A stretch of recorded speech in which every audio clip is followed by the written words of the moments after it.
नमस्कार दोस्तों, स्वागत है आपका आज के बिजनेस और फाइनेंस अपडेट में, जहां हम आपको बताते हैं देश दुनिया के बड़े आर्थिक और कॉर्पोरेट मामलों के बारे में एकदम सीधी और विस्तार से। भारतीय कंपनियों के विदेश निवेश पर बढ़ी निगरानी। भारतीय कंपनियों के ओवरसीज डायरेक्ट इन्वेस्टमेंट यानी विदेशों में सीधे निवेश पर बैंकों की निगरानी तेज हो गई है। अब जो भी कंपनी विदेश में पैसा भेज रही है, उनसे बैंकों की तरफ से कड़े सवाल किए जा रहे हैं, जैसे कि उस निवेश का व्यापारिक औचित्य क्या है और वो प्रोजेक्ट वेंचर कितना लाभदायक होगा। विशेषज्ञों के मुताबिक ये कदम मनी लॉन्ड्रिंग और फंड डाइवर्जन रोकने के लिए उठाया गया है। सरकारी बैंक बनाएंगे digital payment intelligence platform. Bharat के सरकारी बैंक मिलकर एक डिजिटल पेमेंट इंटेलिजेंस प्लेटफॉर्म बना रहे हैं, जिसमें 50% से ज्यादा हिस्सेदारी इन्हीं बैंकों की होगी। इस प्लेटफॉर्म का मकसद एडवांस टेक्नोलॉजी का इस्तेमाल करके पेमेंट फ्रॉड रोकना और डिजिटल ट्रांजैक्शन को और सुरक्षित बनाना है। आरबीआई की नीति में अब फोकस ग्रोथ पर, महंगाई पर नहीं। एक सर्वे के मुताबिक ज्यादातर अर्थशास्त्रियों का मानना है कि भारतीय रिजर्व बैंक अब अपनी मौद्रिक नीतियों में महंगाई से ज्यादा आर्थिक विकास पर ध्यान देगा। हालांकि आरबीआई फिलहाल रेपो रेट में कटौती करने की संभावना नहीं है, क्योंकि अमेरिका की टैरिफ नीतियां और वैश्विक आर्थिक मंदी विकास के लिए बाधा बन सकती हैं। भारत चीन ट्रेड पैकेज डील के लिए बातचीत। भारत और चीन के बीच जल्द ही एक बड़ी ट्रेड पैकेज डील पर बातचीत शुरू हो सकती है। इसमें रेयर अर्थ मैग्नेट, फर्टिलाइजर और फार्मास्यूटिकल्स की सप्लाई शामिल होगी।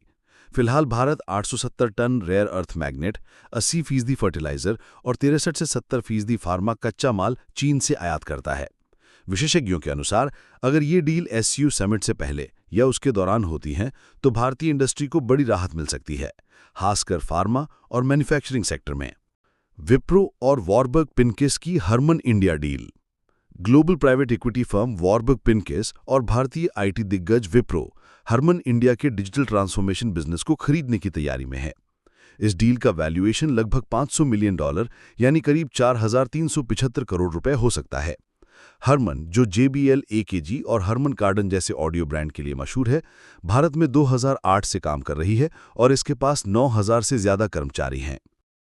सेबी का बड़ा एक्शन, वधवान ब्रदर्स पर 120 करोड़ का जुर्माना।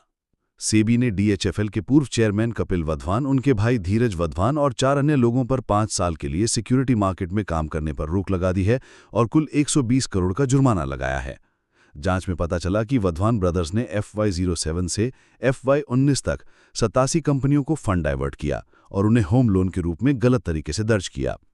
सेबी के मुताबिक इस स्कैम ने हजारों निवेशकों को गुमराह किया और मार्केट में भारी नुकसान पहुंचाया। BPCL का मुनाफा दुगना। Bharat petroleum corporation limited BPCL का अप्रैल-जून तिमाही में मुनाफा दुगना होकर 6,839 करोड़ रुपए हो गया है, जबकि पिछले साल इसी तिमाही में ये 2,841 करोड़ रुपए था।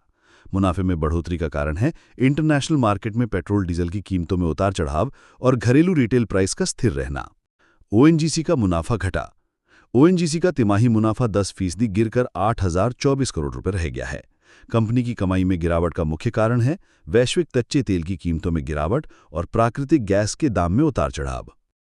टाटा स्टील की दूसरी छमाही पर उम्मीदें।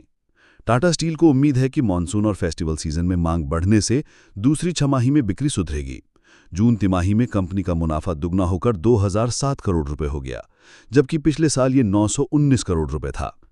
ब्रोकरेज हाउस का कहना है कि स्टील की घरेलू कीमतें अंतर्राष्ट्रीय स्तर से काफी कम हैं, जिससे आने वाले समय में रिकवरी की संभावना है। वर्ल्ड लीडर्स फोरम में भारत के बड़े मंत्री शामिल होंगे।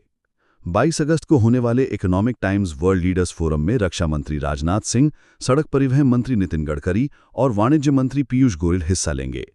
ये इवेंट ग्लोबल पॉलिटिक्स, नई तकनीकों और व्यापारिक अवसरों पर केंद्रित होगा, जिसमें दुनिया भर से 400 से अधिक बिजनेस लीडर शामिल होंगे। दोस्तों, ये थीं आज की बड़ी आर्थिक और कॉर्पोरेट खबरें। आपको इनमें से कौन सी खबर सबसे असरदार लगी? भारत चीन ट्रेड डील, सेबी का एक्शन या फिर BPCL का मुनाफा? कमेंट में अपनी राय जरूर बताएं। अगर वीडियो पसंद आया हो तो लाइक और शेयर करें और चैनल को सब्सक्राइब करना ना भूलें।